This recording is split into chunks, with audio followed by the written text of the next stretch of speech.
यादव का घर हर्जाना क्यों भरे? जहाँ पे हत्या हुई थी कहीं ना कहीं वो सार्वजनिक लोगों ने मिलकर किया था, पूरे समाज ने मिलकर किया था। आप जिस लोगों को नामजद किए हैं उसमें 12 लोग यादव हैं, 8 लोग ब्राह्मण हैं, 7 लोग राजपूत हैं और अन्य लोग हैं जिनका नाम नहीं दिया गया है, 50 अज्ञात है। तो भाई सिर्फ प्रेम यादव की घर तोड़ने की बात क्यों की जा रही है? और सत्य प्रकाश दुबे को जो 4 गोली माथा में मारा था वो मारने वाले तो दुबे जी थे, तो सबसे पहले उन्हीं के स्वजाति थे, तो सबसे पहले दुबे जी का घर मतलब ब्राह्मण का हत्यारा ब्राह्मण। हाँ देखिए यही तो हम आपको कह रहे हैं कि असल में अपने ही लोग अपने लोगों के खून के प्यासे निकले उस हत्याकांड में। पुलिस प्रशासन उसके घर को चारों तरफ से गाँव को घेरे हुए हैं और कोई भी पत्रकार अगर जा रही है तो उसको बात करने नहीं देती। कल भी उनकी बेटी भीड़ चीर के, पुलिस का भीड़ चीर कर बाहर आई है, बोली कि नहीं हम लोगों को न्याय नहीं मिल रहा है, हम लोगों को अपनी बात सरकार तक पहुंचानी है। तो हम बार बार यही सवाल हमारे जहन में आता है कि क्या यही राम राज्य है? क्या यही राम राज्य है? यही राम राज्य है जहाँ एक बेटी चीख रही है, चिल्ला रही है कि हमें भी न्याय दो और उसका ध्यान उस पर किसी का ध्यान आकर्षित नहीं हो रहा। अवैध कब्जा करके प्रेमचंद्र यादव ने घर बनाया था, इसलिए इनके घर को तोड़ा। तो पहले तो आप राजस्व विभाग से पता करिए ना कि क्या अवैध कब्जा हुआ है कि नहीं हुआ, उनकी जितनी जमीन जब हुआ है तो केवल इन्हीं के घर पे क्यों, पूरे उत्तर प्रदेश में क्यों नहीं सोचा? बिल्कुल। उत्तर प्रदेश का देवरिया कांड, पूरा देश के लोग ये जानना चाहता है कि आखिर में प्रेम यादव का जो घर है वो टूटा या नहीं। इसी मुद्दे पर बात करेंगे। हमारे साथ में खुशबू राय जी है, पिछले बार भी इन्होंने अपनी बातें रखी थी और अब क्या अपडेट है वो सब कुछ जानेंगे। खुशबू जी, उनका घर टूटने वाला है ये सब कोई सुन रहा है, लेकिन क्या सच में उनका घर टूटेगा? और घर टूटेगा तो क्या वो केवल बाउंड्री जो है वो टूटेगा या जो पूरा 2 मंजिला बिल्डिंग दिख रहा था वो सब कुछ टूटेगा? सब कुछ टूटेगा और तोड़ने की पुरजोर प्लानिंग चल रही है योगी सरकार के द्वारा और उनके जो प्रशासन है उनके द्वारा। उनके घर के आगे नोटिस चिपका दिया गया और उस नोटिस में साफ शब्दों में लिखा हुआ है कि उनको मुआवजा देना पड़ेगा। जो हत्या इन लोगों ने की है उसके बदले में प्रेम यादव के घर वाले को मुआवजा देना पड़ेगा, तकरीबन 3 करोड़ समथिंग, 3 करोड़ 92 लाख कुछ रुपया है जो उनको देना पड़ेगा। समय भी निर्धारित किया गया कि इतने दिनों के अंदर अगर आपने इस मुआवजे को नहीं दिया तो आपकी कुर्की जब्ती होगी, आपके घर को तोड़ा ओड़ा जाएगा। इस तरीके की चीजें बजाबते उनके गेट पे नोट की तरह चिपका दिया गया है। मतलब पूरी प्लानिंग कर ली गई है, क्योंकि आप जानते हैं कि एक तो प्रेम यादव अब इस दुनिया में रहे नहीं, दूसरा जो उनका छोटा भाई थे उनको ये लोग अरेस्ट कर चुके हैं, जेल में हैं, तीसरा उनकी जो गाड़ी वाड़ी थी वो भी जब्त कर लिया गया है, सब चला गया। अब बच गया सिर्फ उस घर में एक, बाकी 5 अनाथ बच्चे और एक विधवा माँ। अब बताइए वो विधवा माँ और अनाथ बच्चे जिनको अभी पूरी तरह से जानकारी भी नहीं होगा कि प्रेम यादव पैसा कहाँ रखते थे या फिर जो भी हो, व्हाटएवर उनकी फाइनेंशियल कंडीशन क्या है, नहीं है, उनके पास क्या कुछ है, वो कहाँ से सरकार को हर्जाना भरेंगे। और सबसे बड़ा सवाल उठता है कि प्रेम यादव का घर हर्जाना क्यों भरे? जहाँ पे हत्या हुई थी कहीं ना कहीं वो सार्वजनिक लोगों ने मिलकर किया था, पूरे समाज ने मिलकर किया था। आप जिस लोगों को नामजद किए हैं उसमें 12 लोग यादव हैं, 8 लोग ब्राह्मण हैं, 7 लोग राजपूत हैं और अन्य लोग हैं जिनका नाम नहीं दिया गया है, 50 अज्ञात है। तो भाई सिर्फ प्रेम यादव की घर तोड़ने की बात क्यों की जा रही है? और सबसे खास और बड़ी बात, जो उनका बेटा स्टेटमेंट दिया है, जो गोली से भूना था इनको, सत्य प्रकाश दुबे को जो 4 गोली माथा में मारा था वो मारने वाले तो दुबे जी थे, तो सबसे पहले उन्हीं के स्वजाति थे, तो सबसे पहले दुबे जी का घर। मतलब ब्राह्मण का हत्यारा ब्राह्मण।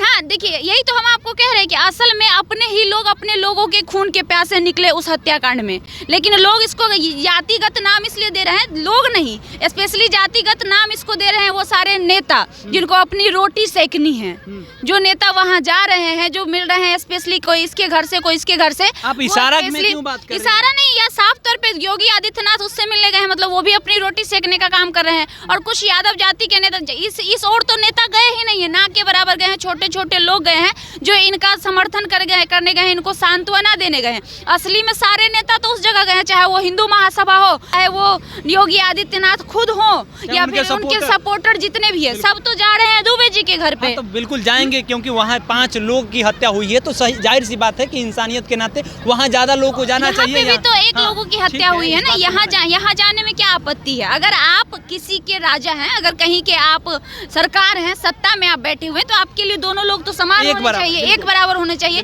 तो उस बिहाफ पे तो आपको उस घर पे भी जाना चाहिए, क्योंकि एक ही इंसान का सही जान तो उस घर से भी गई है, उस घर का भी जनाजा उठा है, तो फिर आप उस घर पे क्यों नहीं गए? एक घर पे जा रहे हैं। साथ ही साफ तौर पे ये पता चल रहा है कि आप पक्षपात करें, और पक्षपात भी इतनी बड़ी कि अब उनके घर पे नोटिस चिपक गया है, जबकि दुबे का परिवार ने यादव जी, प्रेम यादव के घर का कोई भी जो उनका छोटा भाई था, मारना तो उसको चाहिए था। सबसे ज़्यादा गुस्सा तो उस वक्त उस व्यक्ति को आया होगा, लेकिन उसने समझदारी दिखाई, उसने वो नहीं किया। हालांकि सिंपल सी बात है, वो राजनीतिक दल से जुड़े हुए थे, वर्तमान में भी वो जिला अध्यक्ष है किसी चीज़ का, तो सिंपल उनके समर्थक हो गए। और उनके समर्थक जो जाके मारे हैं, हो सकता है उन समर्थक जो दुबे जी जिन्होंने उनको मारा है, उनकी आपसी बैर पहले से रही हो सत्यप्रकाश दुबे से, जिसका खुन्नस वो इस बहाने निकाल रहा था। तो इसमें हम पूरा मामला को जब आप गौर से देखिएगा तो कहीं से भी आपको दुबे परिवार की कोई गलती नहीं नजर आएगी। शुरू से हम एक बार आपको मामला बताते हैं।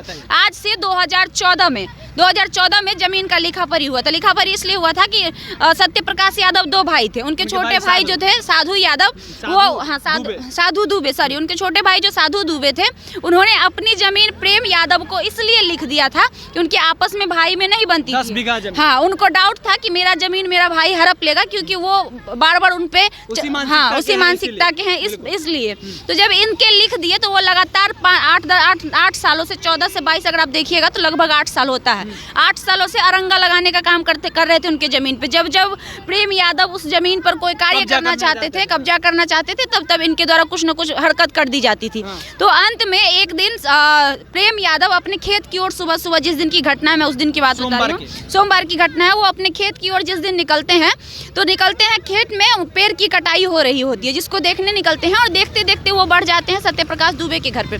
उनकी मानसिकता होती है कि हम सत्यप्रकाश दुबे से मिलेंगे और उनसे सलाह मशवरा करेंगे, उनको समझाने का प्रयास करेंगे कि आप इतने दिनों से जो उस जमीन को लेकर आपस में बैर रखें, उसको खत्म करके हम लोग क्या करते हैं ना, आगे अच्छा करते हैं। और उसका भी रीजन समझ लीजिए, एक ट्रैक्टर देखिएगा, कई फोटो में वो ट्रैक्टर दिखेगा, प्रशासन के पीछे जो ट्रैक्टर लगी हुई है, वो ट्रैक्टर का लोन चल रहा था सत्यप्रकाश दुबे जी का। वो लोन सत्यप्रकाश दुबे चुका नहीं पा रहे थे और लोन वाले बार बार उसके घर पे आ रहे थे।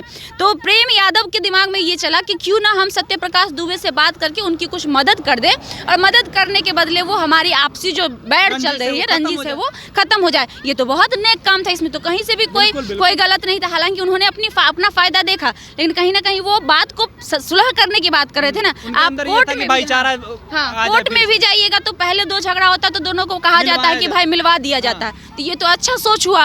तो इस सोच को लेकर गए, उनको क्या पता था कि वहां जाने के बाद उनके साथ क्या होगा।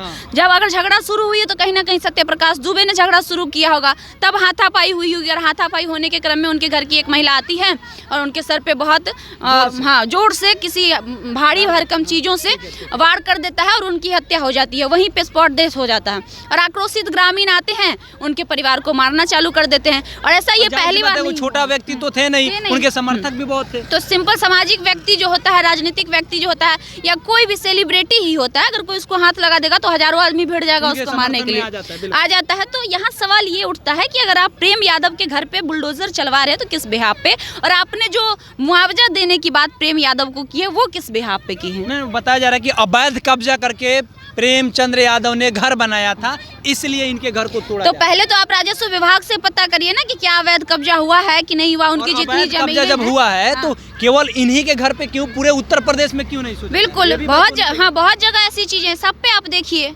सब लोगों के ऊपर में बहुत, सब पे कीजिए ना, सिर्फ प्रेम यादव ही क्यों? सिंपल सी बात है, प्रेम यादव आज निशाने पर इसलिए हैं क्योंकि वो यादव समाज से आते हैं, और वहाँ पे यूपी में साफ तौर पे सामाजिक पक्षपात किया जाता है, यादव जाति को देखकर किया जाता है, पर्सनालिटी को देखकर किया जाता है, हर चीज़ों को देखकर पक्षपात किया जाता है। तो सिंपल सी बात है, जो पक्षपात योगी आदित्यनाथ दिखाने का काम कर रहे हैं, और ये कोई बड़ी बात नहीं है, और इस पक्षपात पर उनके जितने भी नेता हैं वो रोटी सेकने का काम लगाते हैं। अमीन आज आए हुए थे और पूरा नाप जोखी कर रहे थे कि हाँ कहाँ से कहाँ तक तोड़ना है, कहाँ से कहाँ तक नहीं तोड़ना है। मतलब ये रोड में पूरा तैयार हो चुका है कि अब टूट जाएगा। वही तो बोले, पूरी प्लानिंग की जा रही है कि कैसे उनके घर को तोड़ा जाए। इनफैक्ट अभी वहाँ पे प्रशासन इतनी तैनात कर दी गई है कि सेम याद करिए निर्भया वाला हत्याकांड में जैसे पत्रकारों को नहीं जाने दिया जाता था, याद करिए प्रज्ञा मिश्रा, सॉरी हाँ, हाथरस वाले कांड में जो प्रज्ञा मिश्रा वहाँ की है, जो रिपोर्टर है, वो रो रही थी कि नहीं हमको जाना है, नहीं हमको जाने दिया। हम एक बार पीड़ित परिवार से बात करना चाहते हैं, दौड़ के गई थी, लेकिन किसी भी कीमत पे उसको अंदर नहीं जाने दिया गया था। सेम सिचुएशन फिर से क्रिएट किया जा रहा है। पुलिस प्रशासन उसके घर को चारों तरफ से गांव को घेरे हुए हैं, और कोई भी पत्रकार अगर जा रही है तो उसको बात करने नहीं देती। कल भी उनकी बेटी भीड़ चीर के, पुलिस का भीड़ चीर कर बाहर आई है, बोली कि नहीं हम लोगों को न्याय नहीं मिल रहा है, हम लोगों को अपनी बात सरकार तक पहुंचानी है। तो हम बार बार यही सवाल हमारे जहन में आता है कि क्या यही राम राज्य है? यही राम राज्य है जहाँ एक बेटी चीख रही है, चिल्ला रही है कि हमें भी न्याय दो, और उसका ध्यान उस पर किसी का ध्यान आकर्षित नहीं हो रहा। कैसा राम राज्य है ये? राम राज्य में तो महिलाओं को सर आंखों पर रखा जाता था, एक अगर खड़ो इज्जत मिलती थी, और वहाँ महिलाओं की इज्जत नहीं की जा रही है। उसके घर में अधिकतर महिलाएं ही हैं। प्रेम यादव सब अनाथ हो गए क्योंकि पिता है ही नहीं। छोटे भाई जो उनके थे, जो चाचा कचहरी जाने वाले थे, वो भी नहीं रहे। तो भाई बच गई सिर्फ महिलाएं। तो मतलब शर्म नहीं आ रही है आप लोगों को कि एक महिलाओं पर वार करने की प्रयास आप लोग कर रहे हैं? यही राम राज्य है क्या? चलिए, तो ये उत्तर प्रदेश में पक्षपात की सरकार हो रही है। पक्षपात की जो सरकार है वो एक पक्ष को जानना चाहती है, एक पक्ष को संतावना देने जाती है, एक पक्ष के लिए न्याय कर रहा है और दूसरे पक्ष के लिए अन्याय कर रहा है। जो दूसरा पक्ष है, प्रेमचंद्र यादव की जो बेटी है, वो मीडिया में प्रशासन को हटा करके आकर के अपना बात रखना चाहती है, लेकिन प्रशासन उन्हें अपना बात रखने नहीं देती है। जो पत्रकार जा रहे हैं वो घर के बाहर से ही आ जा रहे हैं, बहुत जूम कर करके वीडियो बना रहे हैं, और अब साफ तौर पे कहा जा रहा है कि उनका जो घर है उसे अब तोड़ दिया जाएगा और उसके लिए मुआवजा भी देना होगा। एक निर्धारित समय तय किया गया है और बताया गया है कि ये इनका जो घर है वो अवैध कब्जा करके बनाया गया है। सवाल ये है कि क्या उत्तर प्रदेश में जितने भी अपराधी हैं, जिनके भी ऊपर में FIR हुआ है, क्या उन लोगों ने अवैध कब्जा करके घर नहीं बनाया है? योगी आदित्यनाथ को केवल यही लोग दिखते हैं जो अनुसूचित जाति से आते हैं, अनुसूचित जनजाति से आते हैं, पिछड़ा से आते हैं, अति पिछड़ा से आते हैं, या मुसलमान जाति से आते हैं, उन लोगों का घर दिखता है, बाकी लोगों का घर क्यों नहीं दिखता है? ये सवाल रहेगा, आप लोग जवाब दीजिएगा। खुशबू राय के बाद से आप कितना सहमत है कमेंट सेक्शन में लिखिएगा। हमारा नाम केशव यादव है, पब्लिक स्टेशन आप देख रहे थे, साथ ही साथ आप लाइव लॉन्ग देख रहे थे। बहुत बहुत धन्यवाद।